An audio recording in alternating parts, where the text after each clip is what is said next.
Hello students ये आज की वीडियो हमारे चैप्टर अंडरग्राउंड वाटर और कास्ट लैंडस्केप यानी भूमिगत जल और कास्ट स्थलाकृतियों वाले चैप्टर की तीसरी और आखिरी वीडियो है।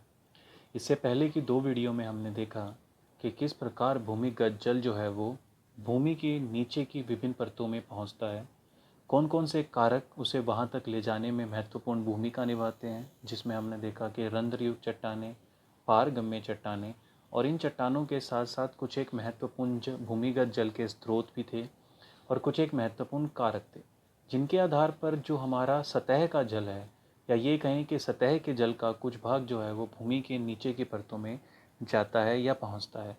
और जिस भूमिगत जल के बारे में हम आज चर्चा करने वाले हैं, ये भी उसी प्रकार बहिर्जात बलों का एक रूप है या बहिर्जात कारकों का एक रूप है जो कि विभिन्न प्रकार की स्थलाकृतियों का निर्माण करते हैं। भूमिगत जल के चैप्टर से जुड़े हमने कुछ एक इन्फॉर्मेशन और साझा की थी, जैसे भूमिगत जल जो है वो विभिन्न संस्तरों में, विभिन्न लेयर्स में पाया जाता है और हर लेयर पर आधारित या फिर एक तरह से निर्भर होने वाले कुओं के प्रकार हमने देखा कि किस प्रकार हम भूमिगत जल को झरनों की सहायता से प्राप्त कर सकते हैं। हमने देखा कि किस प्रकार भूमिगत जल को हम जो कि गीज़र्स के माध्यम से भी प्राप्त कर सकते हैं। आज इस चैप्टर का सबसे इम्पोर्टेंट सेगमेंट हम आज डिस्कस करने वाले हैं, वो है भूमिगत जल द्वारा निर्मित होने वाली विभिन्न प्रकार की स्थलाकृतियाँ। तो ये चैप्टर का सबसे मेन थीम है। और इसके साथ साथ मैं आपको बता दूं कि ये जो चैप्टर आज हम डिस्कस करने वाले हैं, ये जो सेगमेंट आज हम डिस्कस करने वाले हैं, ये इससे पहले के दो चैप्टर्स यानी पवन और नदी के द्वारा बनने वाली स्थलाकृतियों से काफ़ी हद तक आसान है, क्योंकि इसमें ज़्यादा कुछ नहीं है, बहुत ईजी सा टॉपिक है, बहुत ईजी से कंसेप्ट हैं। बस आप उसको सीरीज़ में, सीक्वेंस में याद रखेंगे तो आप लोगों को समझने में कोई समस्या नहीं होगी। तो हम डिस्कस करते हैं आज के इस चैप्टर को, और इस चैप्टर को आज ख़त्म करते हैं क्योंकि बहुत छोटा सा पॉइंट है, या ज़्यादा डिस्कस करने में इसमें टाइम भी नहीं लगेगा।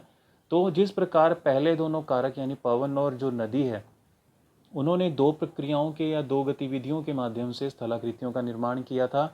पहला था अपर्दन, दूसरा था निक्षेपण। तो उन्हीं विधियों के द्वारा ही भूमिगत जल भी जो है विभिन्न प्रकार की स्थलाकृतियों का निर्माण करेगा। तो इसके अलावा इसमें और ज़्यादा कुछ नहीं है, बहुत आसानी से हम इसको डिस्कस करते हुए आगे बढ़ेंगे। सबसे पहले बात करते हैं कि भूमिगत जल जो है वो अपर्दनात्मक रूप से या अपर्दन के प्रकार से किन किन स्थलाकृतियों का निर्माण करता है, उनकी सीरीज़ मैंने यहाँ पे लिख दी है।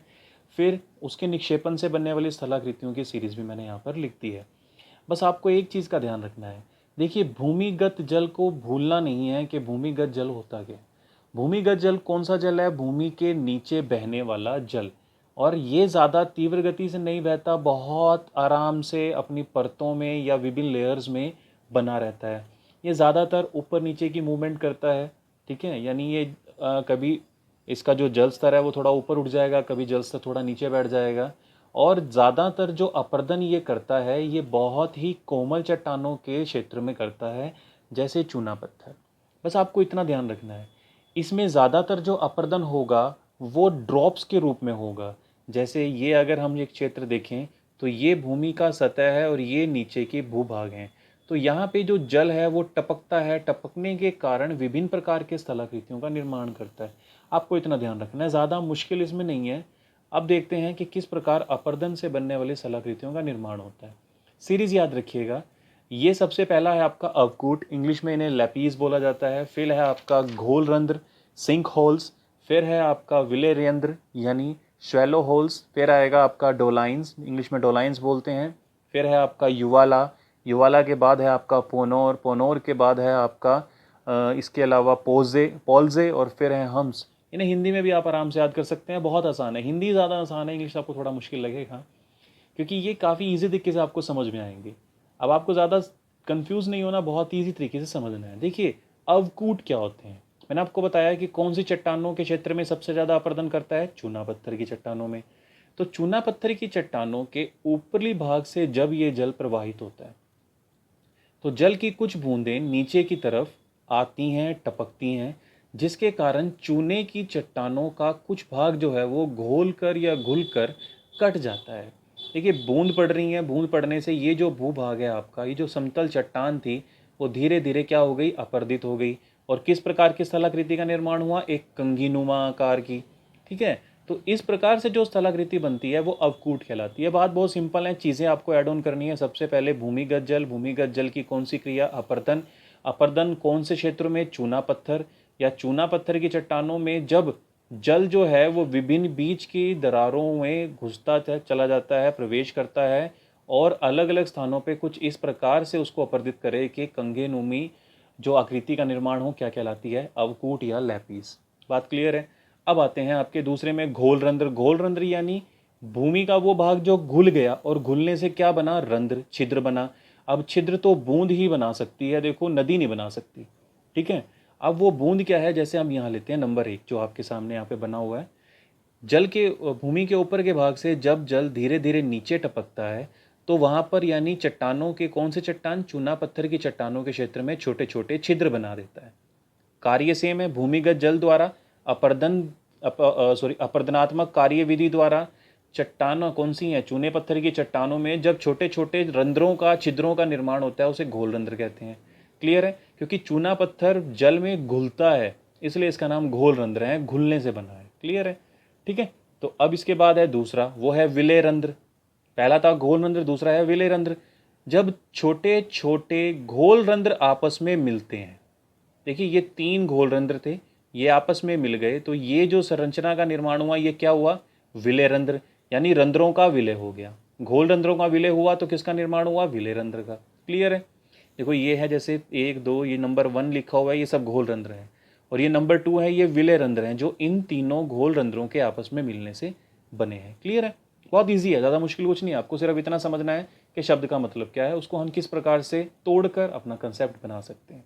लैंग्वेज सेम रहेगी, कारक, कार्यविधि और क्षेत्र। ठीक है, घोल से बनेंगे, घुलने से बनेंगे, दैट्स इट। घोल रंध्र हो गया, विलय रंध्र, घोल रंध्रों के आपस में मिलने से विलय रंध्र बना और विलय रंध्रों के आपस में मिलने से कुंड या डोलाइन बना। ठीक है, तो देखो ये जो 2 नंबर हैं ये हमारा विलय रंध्र है। इन दोनों विलय रंध्रों के बीच की जब दीवारें घुल कर अपर्दित हो जाती हैं तो एक बड़ा कुंड निर्मित होता है जिसे डोलाइन कहते हैं। क्लियर है, घोल रंध्रों के मिलने से विलय रंध्र, विलय रंध्र की दीवारों के अपर्दित होने से एक बड़े कुंड का निर्माण हुआ, क्या बन गया, डोलाइन या कुंड। क्लियर है, एक डोलाइन ये है, नंबर 3 पे बना दिया, एक मैंने यहां बना दिया। क्लियर है, तो 2 डोलाइन है यहाँ पे। अब जब 2 डोलाइंस आपस में मिलेंगे तो किसका निर्माण करेंगे, युवाला। जैसे सपोज एक ये डोलाइन है और एक ये डोलाइन है, इन दोनों के आपस में मिलने के बीच में जो दीवार थी वो भी क्या हो गई, अपर्दित हो गई। तो नंबर 4 नंबर 5 जब मिला यानी 2 डोलाइन आपस में मिले तो किसका निर्माण हुआ, युवाला का। किसका निर्माण हुआ, युवाला। बड़ा आसान है, घोल रंध्र बने, घोल रंध्रों के मिलने से विलय रंध्र मिले, और जब 2 या 2 से अधिक विलय रंध्र आपस में मिलते हैं तो डोलाइन बनते हैं।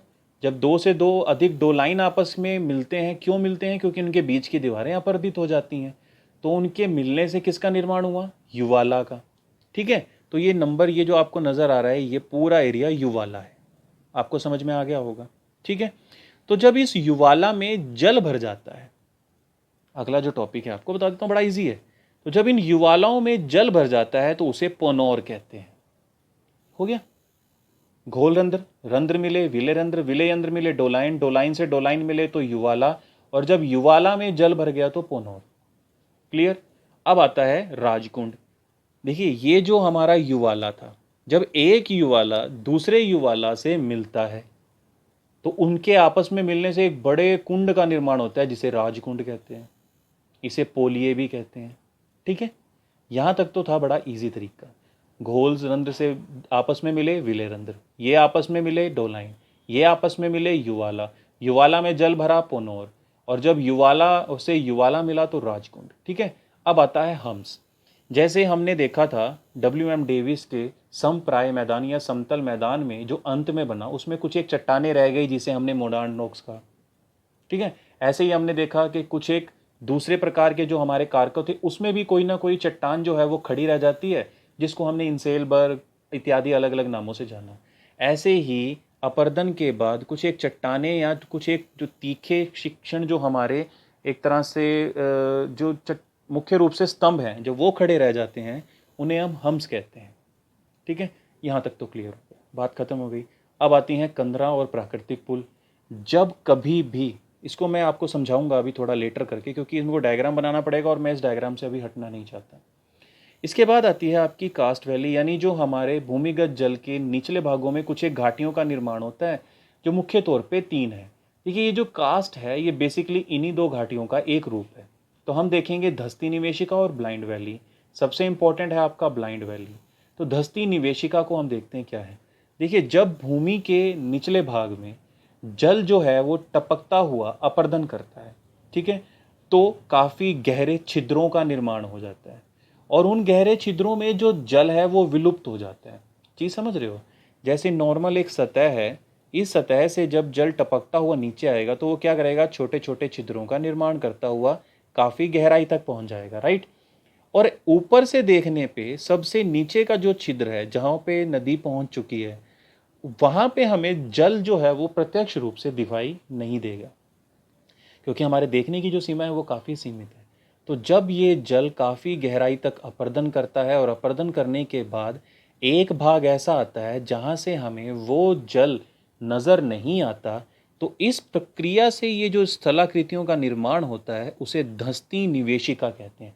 निवेशिका बेसिकली नदी से लिया गया है, या एक ऐसा जल का रूप है जो निरंतर बहता है, परंतु ये निरंतर नीचे धंसता चला जाता है, इसलिए इसे धस्ती निवेशिका कहते हैं। क्लियर है? अब इस धस्ती निवेशिका के कारण जो भाग हमारा निचले क्षेत्र तक अपर्दित हो गया, वहां पर हमें किसी भी प्रकार के स्थल रूप को प्रत्यक्ष रूप से दिखाई नहीं देता, क्योंकि जल जो है वो भी सूख चुका होता है निरंतर नीचे पहुंचते हुए। अब जब तक इसके अंदर वर्षा का जल नहीं पहुंचता, तब तक ये जो नदी है या जो ये घाटी है, इसे हम ब्लाइंड वैली कहते हैं, क्योंकि ब्लाइंड वैली में हमें कुछ भी प्रत्यक्ष रूप से दिखाई नहीं देता। क्लियर है? और कास्ट जो वैलीज हैं वो बेसिकली यही हैं कि ये जो विभिन्न प्रकार की घाटियों का निर्माण हुआ वो किस प्रकार से हुआ, घोल के कारण हुआ, यानी घोलन प्रक्रिया के कारण हुआ, घुलने से बनने वाली स्थलाकृतियों के कारण हुआ। अब क्योंकि इन घाटियों का निर्माण घुलने से बना है या घुलने से हुआ है, तो मुख्य कारक क्या है इसमें, भूमिगत जल है, अपर्दनात्मक जो कार्य हैं और चूना चट्टाने हैं। इस प्रकार जो घाटियां हैं वो कभी यू आकार की, कभी वी आकार के रूप ले लेती हैं। इस प्रकार से बनने वाली सारी घाटियां या जो वैलीज हैं वो आपकी कास्ट टोपोग्राफी से बनने वाली कास्ट वैलीज कहलाती है। क्लियर है? अब आते हैं निक्षेपण से बनने वाले स्थलाकृतियों। बड़े आसान है, इसमें केवल 3 स्थल रूप बनते हैं और ये आपस में जुड़े हुए हैं। स्टैलेक्टाइट जो आपकी स्थलाकृति है, ये मुख्य तौर पे ऐसी स्थलाकृति है जिसका निर्माण ऊपर से टपकते हुए जल के कारण हुआ है। ठीक है, देखिए जल बह रहा है, मैंने आपको बताया नीचे से ऊपर नहीं जाता है, जल जो है वो ऊपर से ही नीचे की परतों में आता है। तो जब जल ऊपर की परतों से बहता हुआ नीचे की तरफ जाता है, तो उसके अंदर घुला हुआ जो चूना है वो टपकता टपकता ऊपर से नीचे की ओर एक तीक्ष्ण रूप में हमें नजर आता है। इस प्रकार से जो स्थलाकृति बनती है वो स्टैलेक्टाइट कहलाती है। और दूसरे प्रकार, जब जल ऊपर से नीचे की ओर गिरता है और रास्ते में कहीं उसे अवरोध नहीं मिलता, तो वो क्या करता है, पहली बूंद यहाँ जमा करा, दूसरी बूंद यहाँ, तीसरी यहाँ, चौथी यहाँ। तो इस प्रकार बूंद बूंद गिरने से नीचे की तरफ से ऊपर की तरफ एक स्थलाकृति हमें बढ़ती हुई नजर आती है। इसे स्टैलेग्माइट के नाम से जानते हैं। तो स्टैलेक्टाइट हुआ जब ये ऊपर से नीचे की तरफ निक्षेपण हुआ, किसका, चूने के पत्थरों का। तो इस प्रकार से स्थलाकृति बनी ऊपर से नीचे की तरफ टपकने से, और टपकने से जल जो है वो वाष्पीकृत हो गया, जल जो है वो उड़ गया और केवल चूने का एक भाग हमें नीचे की ओर लटकता हुआ दिखाई दिया, जो स्टैलेक्टाइट के नाम से जाना गया। और दूसरा, जब जल नीचे पहुंच गया और नीचे से जमना शुरू हुआ, ऐसे ही जल जो है नीचे गिरा, उसमें चूना जो है वो घुला हुआ था, जो जल है वो वाष्पीकृत हो जाता है और चूने का एक जो स्तंभ है वो हमें बनता हुआ नजर आता है, जिसे हम स्टैलेग्माइट कहते हैं। अब एक तरफ है स्टैलेक्टाइट, दूसरी तरफ है स्टैलेग्माइट, और जब ये दोनों आपस में मिलते हैं तो तीसरी स्थलाकृति का निर्माण होता है, जिसे हम कंदरा स्तंभ कहते हैं। स्टूडेंट्स, कई बार क्या होता है, बोलते हुए हमें थोड़ा सा परेशानी आ जाती है किसी शब्द में, बट मुझे बेसिकली इन शब्दों में आती नहीं है कि स्टैलेक्टाइट और स्टैलेग्माइट में। बट कई बार क्या है, हम सोच रहे होते हैं कुछ और बोल रहे होते हैं, तो हमें वो कई बार कम्युनिकेशन नहीं होता, दैट्स वाई, उसके लिए सॉरी। तो बेसिकली ये है आपके निक्षेपण से बनने वाली स्थलाकृतियाँ, और ये है इस पूरे चैप्टर का सार। अब रह गया कंदरा और कंदरा स्तंभ। इसके लिए मैं आपको एक छोटा सा डायग्राम आपको बताता हूँ किस प्रकार से। देखिए, जिस प्रकार से हमारा जो भूमि का भूभाग है नीचे का, वो कुछ इस प्रकार के स्थलाकृतियों के या चट्टानों के फॉर्मेशन में पाया जाता है। तो जब उसमें कुछ इस प्रकार का अपर्दन हो, किस प्रकार का अपर्दन हो कि बीच में से हमें रास्ता मिल जाए, ठीक है, क्या मिल जाए, बीच में से हमें रास्ता मिल जाए। अपर्दन कुछ इस प्रकार से हुआ, किसका, चूने की चट्टानों का। अपर्दन होने से हमें एक ऐसे चट्टान के बीच में से नीचे का रास्ता मिल जाए, और उसके दोनों तरफ ये जो चट्टानें खड़ी होती हैं, जो जो दीवारें खड़ी होती हैं, इन्हें स्तंभ, इन्हें कंदरा बोला जाता है। कंदरा यानी दीवार। और ये दीवारें बनी कैसे, बेसिकली ये जो चट्टान थी वो बिल्कुल स्ट्रेट फॉरवर्ड थी पहले, कुछ इस प्रकार से आप मान लीजिए इसे, इस प्रकार सीधी। लेकिन जब उसके अंदर से जल प्रवाहित हुआ, जल प्रवाहित होने के कारण चूने से बने भूभाग घोल कर इन जल के साथ जो है वो अपर्दित हो गए, जिसके कारण बीच का भाग जो है वो अपर्दित हो गया, जिसके कारण उसके साइड यानी बिल्कुल जो किनारे हैं, पार्श्विक हैं, पार्श्व हैं, इनको हम कंदरा कहते हैं। और इस प्रकार से बनने वाले भाग जिसके कारण हमें ऊपर की तरफ से एक रास्ता प्रदान हो, इसे हम प्राकृतिक पुल कहते हैं। क्या कहते हैं, प्राकृतिक पुल। तो बहुत इजी है, इनको आप इजीली पढ़ोगे तब भी आपको समझ में आ जाएगा, इसमें ज़्यादा आपको परेशान होने की ज़रूरत नहीं है। तो ये है आपका ये चैप्टर, बेसिकली भूमिगत जल और भूमिगत जल से बनने वाली विभिन्न प्रकार की स्थलाकृतियाँ। स्थलाकृतियाँ आप इसी प्रकार से एग्जाम में लिखेंगे कि कारक क्या है, भूमिगत जल, गतिविधि कौन सी है, कार्य कौन सा है, अपर्दन है या निक्षेपण है, और फिर उनका ये जो लिस्ट आपके सामने है, घोलरंध्र, विलेंद्र, डोलाइन, युवाला, पोलिये, राजकुंड, हम्स, कंदरा या प्राकृतिक पुल, इनको एक सीरीज में याद कीजिएगा, उसमें आपको बिल्कुल परेशानी नहीं आएगी।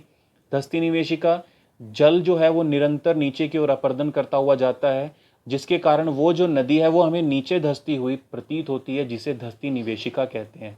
और जब उस धसी हुई निवेशिका में नीचे के क्षेत्रों में जल जो है वो शुष्क हो जाता है, समाप्त हो जाता है, तो उसे हम शुष्क नदी घाटी कहते हैं। परंतु जब उनमें किसी नदी या झील या फिर वर्षा का जल पहुंच जाता है, तो उसे हम ब्लाइंड वैली कहते हैं, क्योंकि वो हमें प्रत्यक्ष रूप से नज़र नहीं आती। ऐसे ये स्टैलेक्टाइट है, स्टैलिग्माइट है, और दूसरा है, तीसरा कंदरा स्तंभ। ये हैं आपके बेसिकली भूमिगत जल से बनने वाली स्थलाकृतियाँ। सो आज के वीडियो के लिए हम सिर्फ इतना ही करते हैं बेसिकली स्टूडेंट्स, और कल से फिर जो है आपका नेक्स्ट चैप्टर मैं थोड़ा डिस्कस करूँगा, लेकिन उससे पहले कुछ एक इंस्ट्रक्शंस होंगी जो आपको कल व्हाट्सएप ग्रुप में आप लोगों के तक पहुँचा दी जाएंगी। सो फिर एक बार जो भी इस वीडियो को देखेगा, जो भी स्टूडेंट्स, इसे एक बार एक जो चैनल को सब्सक्राइब ज़रूर कर लीजिएगा, क्योंकि अब हो सकता है कि आपके व्हाट्सएप ग्रुप पे अंदर ज़्यादा जो मटेरियल है वो ना भेजा जाए, क्योंकि लगभग सभी टीचर्स का सिलेबस जो है वो कंप्लीट हो चुका है। हमारे 2 चैप्टर रहते हैं, बट हार्डली मैटर, हम उसे भी करेंगे ज़रूर, क्योंकि वो छोटे क्वेश्चंस का ज़रूर हमारे में हेल्प करेंगे। बड़े क्वेश्चंस का मैक्सिमम सिलेबस आपका लास्ट 2 चैप्टर को छोड़ के हमारा कंप्लीट हो चुका है, और इस सिलेबस के अंदर हम देखेंगे कि जो एग्ज़ाम्स हैं आपके, उनमें से आपका ज़्यादातर पोर्शन आ चुका होगा। टिल देन हम एक बार फिर आपसे एक बात कहूँगा मैं, आप इसे एक बार ज़रूर सब्सक्राइब ज़रूर कर लीजिएगा, और फिर हम एक बार कल फिर दोबारा मिलते हैं एक नए चैप्टर के साथ। Till then student, thank you so much.